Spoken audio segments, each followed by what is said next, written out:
It's that time again. The annual conference of the American Society of Ag Consultants, otherwise known as ASAC, is going to be held in Fort Myers, Florida, this November 4th and 5th.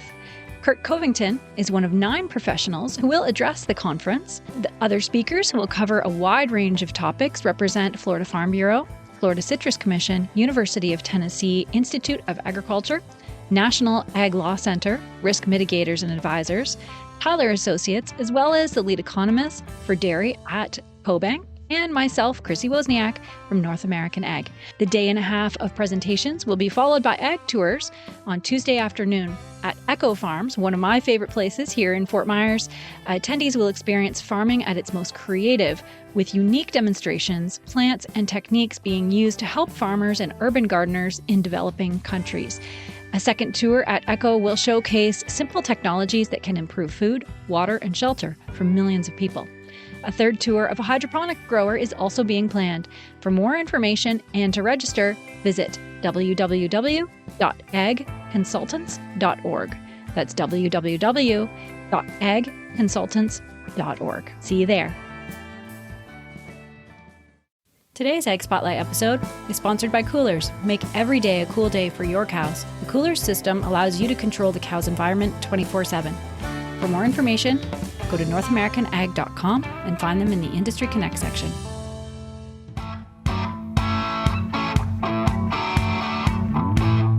Hi, and welcome to North American Ag Spotlight. I'm Chrissy Wozniak. Our guest today is a professor in the Department of Dairy Science at Virginia Tech. She grew up on a dairy farm in Connecticut and earned her bachelor's in animal science at Cornell University, her master's at Michigan State, and her Ph.D. at the University of Maryland. She is the coach of the Virginia Tech dairy judging team, judges dairy shows across the U.S., owns a small herd of Jersey cows, and has authored 84 peer-reviewed papers. I would like to welcome Dr. Katharine Knowlton. Thank you so much for being here, Dr. Knowlton. I'm excited about this. Thank you for having me. Yeah, you're welcome. Thanks. Can you tell me a little bit about yourself and your work? Sure. I've been at Virginia Tech for, almost 25 years now, and I love it here. I grew up north in New England, and I think you always assume that you'll go back to where you came from, right? And so when I first moved down to Virginia, I didn't know how long I'd stay, and you couldn't pry me out of here with a 10-foot pole. Wow. I'm the head of our undergraduate program and just absolutely love working with students. I teach 3 or 4 classes every year, and I do research on environmental issues associated with animal agriculture. Wow, that's great. I love your passion. That's so great. So how can we as an industry define and address animal welfare in these modern times? It's a really good question. It's one that I had not thought about in any particular depth until probably 8 or 10 years ago. I began working with Dr. Nina van Keyserlink at University of British Columbia and did a sabbatical up there. And of course, she's done a great deal of work on farm animal welfare, and then began working with Dr. Don Hoagland and some other behaviorists and trainers. There are really 3 elements that we need to consider when we're defining animal welfare. And they are the biological, meaning measures of production or performance. And so with a biological definition, if my cows are growing well or producing a lot of milk, then by definition, their welfare must be good. And there's truth to that, but that's really only one of 3 elements. The second element is their ability to express natural behaviors. The examples would be, can they get up? Can they stretch? Can they turn around? And so natural behaviors is the second element when we're defining animal welfare. The third is the most difficult to define, and that is affect, which is a fancy way of saying the emotional state of the animal. Right. And that's tricky because we're not saying that animals don't have emotions, but they don't have the ability to tell us what they're feeling. And so we're stuck trying to infer based on a variety of indirect measures. I think because affect is so difficult to measure, that as an industry, and I'm primarily in the dairy industry, we tend to focus on the biological measures of animal welfare. And certainly in the negative extreme, that's absolutely relevant. Animals with poor animal welfare, with poor well-being, won't produce well. But I don't know that it's enough to hang our hat on that our animals are producing well, therefore their welfare must be fine. I don't know that that is a sufficient definition. I think as an industry in the last 10 or 15 years, we've moved quite a lot to recognizing the importance of trying to find ways to allow animals to express their natural behaviors within our production systems. Right. And the whole affect thing, boy, that's just a tough one. Yeah, for sure. So human-animal interaction is complicated at best. In your opinion, what are some of the best ways to tackle animal learning through human-animal interaction? This is something we're working with Dr. Hoagland. I don't know if you have had him on a round table before, but he's a retired large animal veterinarian, a behaviorist, an animal trainer, and he and I've been fortunate to have him do a number of workshops here at Virginia Tech on efficient, effective, and humane approaches to handling dairy cattle.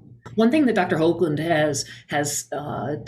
talks a lot about is the importance of training cattle to herd, H-E-R-D, to move from one pen to another, to move from their pen to the milking parlor, to move from the pasture, to load onto a trailer.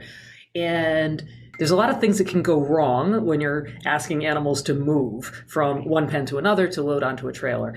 That's really a significant opportunity, in a negative sense, for animals to get hurt, for the people handling them to get hurt. And so therefore, training the cows to calmly and efficiently move from one place to another is crucial for their welfare and for the welfare of the people who are handling them. And one thing I've learned is that intervening early in an animal's life, there's some fairly simple strategies that you can use. And again, I'll use herding cows as the example, but just spending a couple of hours in the calf pen, maybe once a week, and use some of these dairy stockmanship techniques to train these calves to do what you want them to do.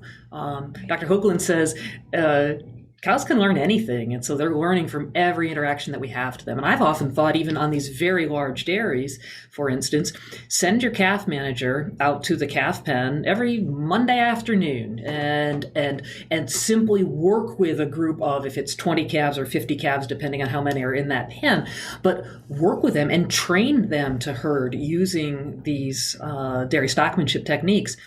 And you do that twice in a calf's life. Maybe each pen is trained, twice a week apart. That pays incredible dividends down the road. Right. Yeah. And imagine the savings just in, hurt employees, hurt animals, right? For 2 hours in the cow's life? Exactly. Right? Absolutely. Yeah. And it's 2 hours that can be spread across the 50 calves, because we know that farming is a dangerous industry. We know that dairy farming is among the most dangerous of the farming industries. We also know that it's when we're moving animals, and especially growing animals, heifers, they're basically the teenagers on the dairy farm. Mm-hmm. That's where people get hurt. You're trying to get a cow to do something, she doesn't know what you want her to do, and she bolts and takes off and slips, and you slip, and moving animals can be risky. And so I think you're right. I think that early investment in training will really pay off. Also, if you ask dairy farmers what chores they really don't like to do, one of them is training heifers after they calve to enter the milking parlor, to use the milking parlor. There's pipes everywhere, and there's noises, and they're not familiar with it, and they don't have any idea what you expect them to do. And so it's just a very vulnerable time in an animal's life. Yeah. And it's a very vulnerable time for the people who are trying to get them to enter the milking parlor so that they can be milked. Well, that's herding. So if we train them as calves to face away from us and to move slowly in a direction that, we influence, that pays off 2 years down the road. And that those calves, when they have their own first calf and now need to be entering the milking parlor, they'll have learned to herd, to move away from, to move slowly and calmly. And so you're right. The payoff is just enormous. Right. And that's measurable margin. Yes. Right. That's cool. It's not like something, well, we'll see how the results. That's measurable. It is. That's really interesting. Well, and slowly we're accumulating some data, and large dairy farms, for instance, there's a group out in California that when they began routinely implementing dairy stockmanship training their employees to train their animals to move in an efficient, effective, and humane way, their costs decreased. Their workers' comp, so workers' health insurance costs decreased because worker injury rates dropped. Animal losses, so injured animals that then maybe need to get removed from the herd, the rates of animal injury also dropped. So the data is pretty clear. Right. Yeah, for sure. So that brings us to, kind of employment issue. It's important for staff on dairy farms to understand how to keep calm and keep cows calm while moving them from pen to parlors and separating from the herd. So how is this possible when many employees haven't had that necessary training? That's a really good question, especially as a smaller and smaller proportion of our population are from farms. You and I were just talking earlier that you're not from a commercial ag background and yet have made a very successful career in agriculture. I grew up on a hobby farm. My parents were not commercial dairy producers, but and increasingly we have to look to our non-farm populations as our potential employees. So there's very few people out there actually coming from farms that are available to be hired on anyway. So we're relying more and more on non-farm labor. And so this training, and that training often the larger dairies, or the progressive dairies that are really adopting this dairy, being very deliberate about training their employees. Generally, they're doing it maybe once a year, and there are several different programs out there, but usually it's a combination of some online lecture material and then some actual in-pen training. Mm-hmm. And I do this training now with my freshmen, with my first-year students here. Okay. And more than half of them are not from farms. And I bring them to our dairy farm, literally their first day on campus. We go to the dairy farm and I begin to teach them how to herd calves. For a lot of my students, that's the first time they've even been within 100 feet of a cow. Really? That's amazing. And they're choosing this career. That's so cool. It really is. And then an hour and a half later, the animals are responding to them. They are comfortable moving around the animals. It's the training in stockmanship. It's a lot of fun for the trainers. It's also a lot of fun and very rewarding for the people being trained. I see in my students, and I know that dairy producers who have implemented this training, they just feel a great deal of pride. I can do this. It's not hard stuff to learn. It's not super complicated, and it's immediately rewarding. So regular training, and whether that's annual, but being very deliberate about it. And then as you are bringing new people onto the farm, don't let it slip. I always tell my students, you start as you intend to continue. And so if you bring a new employee onto the farm and maybe they don't have any background, or maybe they do and maybe they have some bad habits, if you let a month go by or 6 weeks go by or 2 months go by before you really begin to teach them how you want them to do things, it's going to be a lot harder at that point. So it's incredibly important. So it should really be part of their onboarding as soon as they're hired. Yeah. One thing that I see also, and I think your listeners will recognize this, in any business, on any farm, there's a culture, right? There's an atmosphere, and it's tremendously variable across farms. And what I see is that there are farms, small and large, that really have deliberately created a professional atmosphere on the farm. They have formal training programs. They treat their employees with respect. They really work to get to know their employees, to treat them well, and whether that's working conditions, working hours. There's a way to treat people very professionally. And I believe that when you set that tone in the way that you as the employer treat your employees, that's a positive atmosphere that inevitably is going to carry over into how they do their jobs. Very true. And we talk a lot about the high rate of turnover among farm employees, but that's not inevitable. There are, I know large farms and small farms, Jerseys and Holsteins, commercial and merchandising type herds, where they have employees that have been there for 15 years, for 20 years, for 25 years. Wow. And then there are other farms just down the road that we just can't find good help. We just can't keep good help. Well, so management and professionalism, I really think that how you treat your employees will carry over into how they do their job and how they treat the animals. Yeah, that is a really good point, right? Yeah. So part of what you do also is to collaborate with others to identify and implement cost-effective management practices, which reduce the environmental impact of farms. So can you tell me a little bit more about that? Yeah, absolutely. I work on environmental issues associated with animal agriculture, and which is a fancy way of saying if there's something that's in the manure that might cause an environmental problem, a water quality problem, or an air quality problem, then my team, we find ways to get it out of the manure.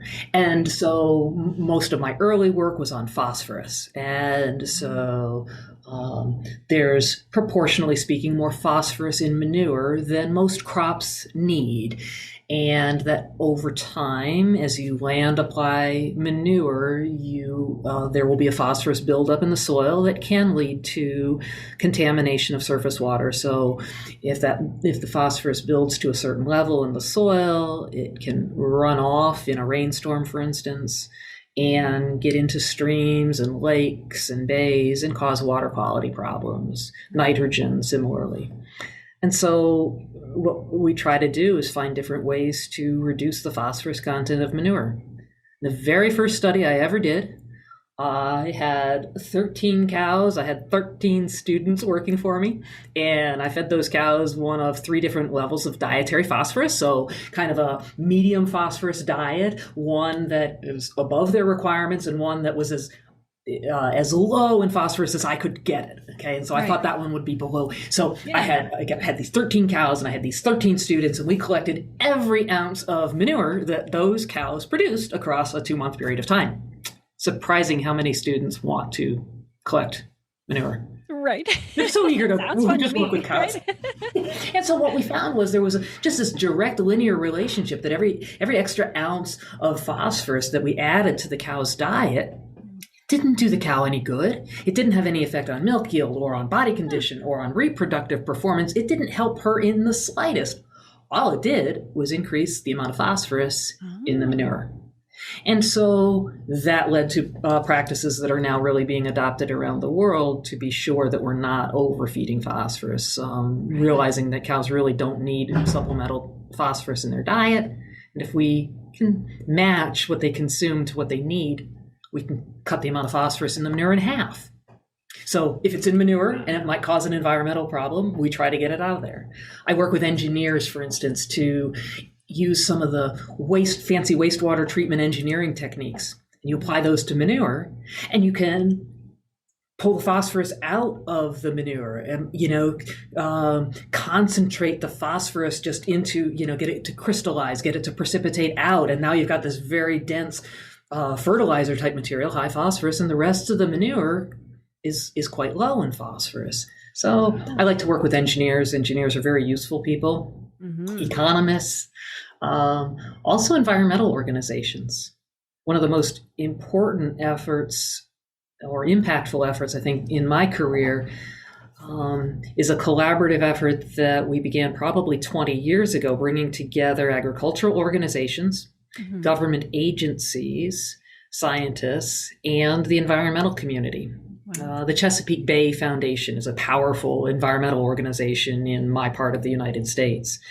And so we got the Bay Foundation and the Dairymen's Association and the Cattlemen's Association in the same room. We identified research priorities. We identified areas of common ground. Right. It had just tremendous impact. Like, there were 2 years in a row where our Dairymen's Association and the Chesapeake Bay Foundation went together to our state capital in Richmond and lobbied together for increased funding for some of these best management practices on farms that would allow the farms to stay in business and reduce their environmental impact. And when you send the environmental activists and the dairy farmers together to making that same argument, making that same pitch, it's hugely powerful. So I think that really taught me the power of collaboration. Yeah, sitting down at the table and working it out, just like our parents said, right? Yeah, that's exactly right. And we don't agree on anything. And in fact, there was a stretch of time during that effort where 2 or 3 of the organizations in our collaborative were suing each other. Like, they were on opposite, but okay, we don't agree on that. What can we agree on? Right. The Bay Foundation likes farms. They don't want farms to be put out of business. The Chesapeake Bay Foundation and many environmental water quality type organizations actually are supportive of a strong, vibrant farm economy, because well-managed farms have very minimal impact on the environment as compared to, like, if you take that 100 acres and put 100 homes on it, well, now you've got much more of a negative environmental or potential negative environmental impact. So it actually wasn't that hard to find areas of common ground. We just had to be grown-ups and be willing to set aside the parts where we didn't agree. Right. Yeah. Oh, that's really interesting. So we're going to switch gears a little bit. The general public is now so far removed from the farm that they're really susceptible to believing the content that animal extremists produce. So what do you think is the best way for the industry to move forward with these issues in mind? It's an excellent question. And the first thing I'll say is it really doesn't have much to do with engaging the extremists. I'm a big believer that you work with the movable middle. If there are extremist organizations that simply are opposed to animal agriculture, I hate to say this, but there's not a lot of reward for the general farm population to engage with those organizations. Not saying that we should just let them say whatever they want, but you asked how our animal industries can best move forward. I really think it's focusing our efforts on the bulk of the population that doesn't understand farming, but in general trusts farmers and is interested. And that is the bulk of our population. It's very easy to get distracted by the extremists and just say, well, you're either with us or against us. And if you're not from a farm, you probably want to put me out of business. That's just simply not true. Right. Yeah. Engaging with consumers is not my area of expertise, but there are so many good efforts going on now. Dairy Carry is you probably know, a Midwest dairy farmer who's got some really neat material on the web to try to meet consumers where they are and explain some of what we do and help them to understand. And I think the more efforts like that we have, the better. Yeah. Now, I am going to say something else, though, and that is that this needs to be a dialogue, not a monologue. I have a lot of students who come in talking about needing to educate the public. If we could just educate the public, everything would be fine. Well, it's not just about educating the public. It's about educating ourselves. It's about sometimes being willing to change our practices to match what our customers want. And there are multiple examples recently where there are management practices that can be justified scientifically, but our consumers simply don't want us to be docking tails of our cows, for instance. We can educate them until we're blue in the face, and we can talk about the science that demonstrates that docking tails has these benefits. The truth is, they don't want us docking cows' tails. They don't want us chopping a cow's tail off. And so, you know what? We shouldn't do it. And 20 years ago, that would have been just anathema, just something we couldn't have that conversation in agriculture. And I really think our industry has moved a great deal. And in your country and in ours, we have moved to not allow that practice because, you know what? 95% of our customers don't want us to do it. We don't need to do it. We can find other ways of producing milk that are in alignment with our consumers' values. So I guess my message is we need the wonderful programs and individuals who educate the consumers, but we need to remember that it's a two-way street. And over time, our practices are changing, need to change. Right. So. Yeah. And if you think about it, and if they feel that they have an audience that's listening, then if there is something that we can't change, they'll say, well, they listen to us on this, but here they can't, and that's the benefit of having a conversation, right? Is two people get to talk and work it out. Absolutely. And sometimes we can find a middle ground that we didn't know existed. And I'll give you an example. I mentioned Dr. Nina Van Keyserlink out at the University of British Columbia, and she's kind of like my life hero. I want to be Nina when I grow up. Mm-hmm. And she works on farm animal welfare issues. She's from a beef feedlot background herself, and she's trained as an animal scientist, and now she's evolved to work on farm animal welfare issues. And she has a neat approach where she starts on the consumer side and actively listens, whether that's interviews or focus groups or surveys. And what do they think? What do they want? What do they think of our practices? And then why? Why do they worry about topic A, B, C, or D? Right. And is there a way that we can address their core concerns in a practical way on the farm? The best example is cow-calf separation. Many consumers, if they visit a farm or if you get in conversations with them as a dairy person, the fact that we separate calves from the cows when the calves are born is something that bothers people. They tend to humanize that relationship, and it bothers them. Well, why? And so when you really dig deep and you ask consumers, what is it that you're really worried about? Well, they talk about loneliness. They talk about, the isolation of these calves. And they don't like that. And so Dr. Van Keyserlink began to do some research on different ways of housing calves to address the loneliness argument, because most of our farms in your country and in mine are designed in such a way that it's simply not feasible to leave the calves with the cows. For sure. And but if the issue really is about, if the consumer's worried about the calf's emotions, feelings, well, what if we pair house the calves? What if we give that calf a buddy right from when it's born? And that's a very practical thing that can happen on dairy farms. And it turns out that it has tremendous positive impacts.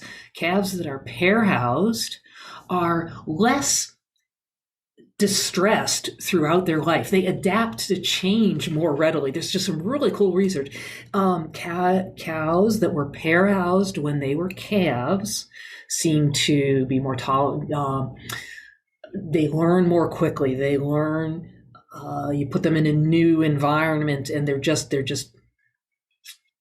seem to be more intelligent, more resilient, and that's not something I think that we ever expected. But right. So sometimes you can figure out, if you're creative, you can find some really neat new solutions that can meet the consumer's concerns, right, and be beneficial on the farm. That's right. Yeah, with education on both sides. Mm-hmm, that's right.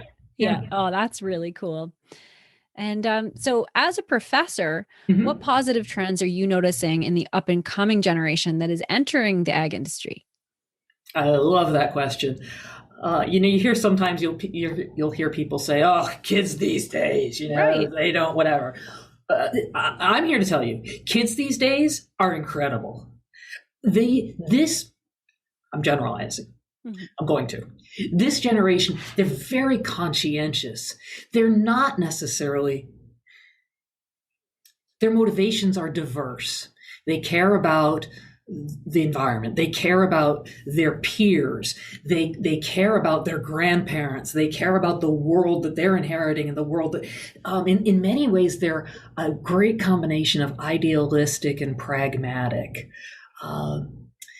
They are, I'm a professor in the Department of Dairy Science, and about a third of my students are from farms, and probably 2/3 of them are not. And we get a number of students that come to us who've never touched a cow. These might be students who are interested in just applied science. Maybe they are interested in going to veterinary school, research. They like animals, and cows are cool. And watching the students interact and influence each other, they're very conscientious. I think much more so than I remember being, much more aware of each other's feelings and mental health, and they're concerned about each other, right, in a way that's, I think, just really positive. They're also pretty darn smart. Yeah. And I think a third thing that I love about kids these days, it's probably always been true. If you set the expectation, these students will meet it. You set that expectation of appropriate behavior or appropriate performance, treat them with respect, let them know that you're on their side, and these kids will meet that expectation every single time.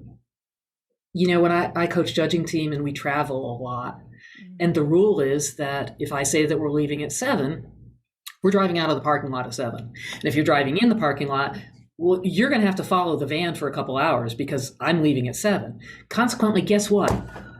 All of my kids, they're 10 minutes early to everything. They're 10 minutes early to class. They're 10 minutes early to interviews. They're 10 minutes early to the van.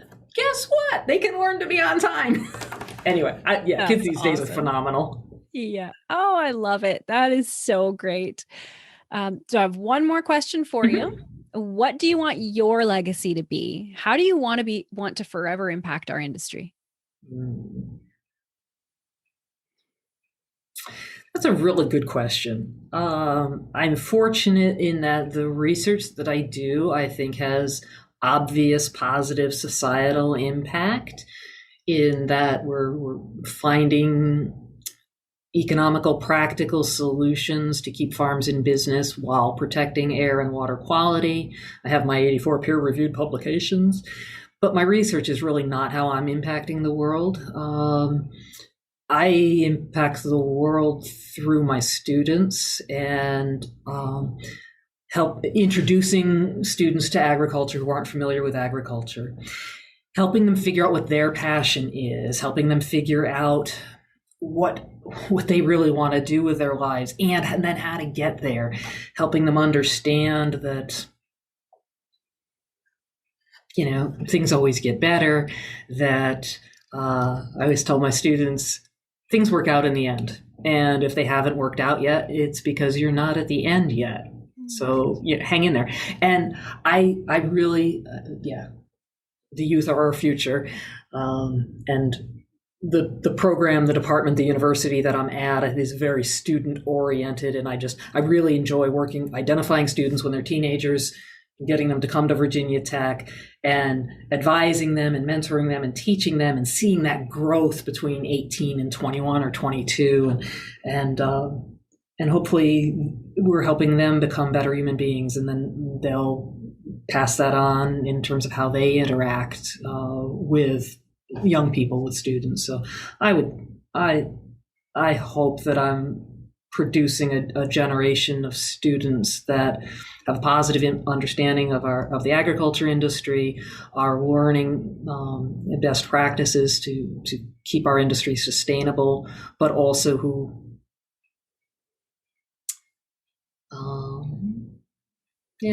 are resilient and successful, and understand that today's failure is not a permanent stain. It's not a permanent that's a good point. Black mark.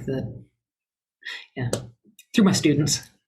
Yeah. Oh, that's amazing. Oh, I just love your passion and love not only for agriculture, but the students that are coming up And it's really Including, now I understand that you have a high school age daughter who's interested in agriculture. And do. you know what? A year from now, you're going to bring that girl down to Virginia Tech and visit our program because I want her at Virginia Tech. And when she watches this, she is going to find your email address and start talking to you. I just know it. I love that. Yeah. Oh, that's so cool. Well, thank you so much for joining me today.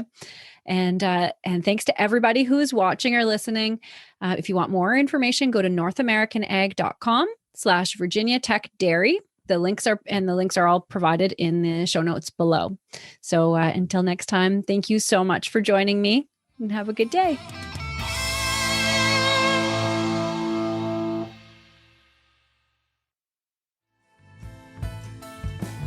The way we conduct business in agriculture has endured a drastic change. Our handshake industry has traditionally been face-to-face, but with the cancellation of in-person events and farm shows, everyone has had to adapt, from farms to manufacturers to service providers. With a dizzying array of marketing and digital business choices, you need to make the right decisions or risk not being seen at all. If you need advice or a customized plan for your business, don't hesitate to reach out to me at chrissywozniak.com or chrissy.info, because that's easier to spell. Don't risk not pivoting your business. Find a path that will take you into the digital space and be seen by our industry.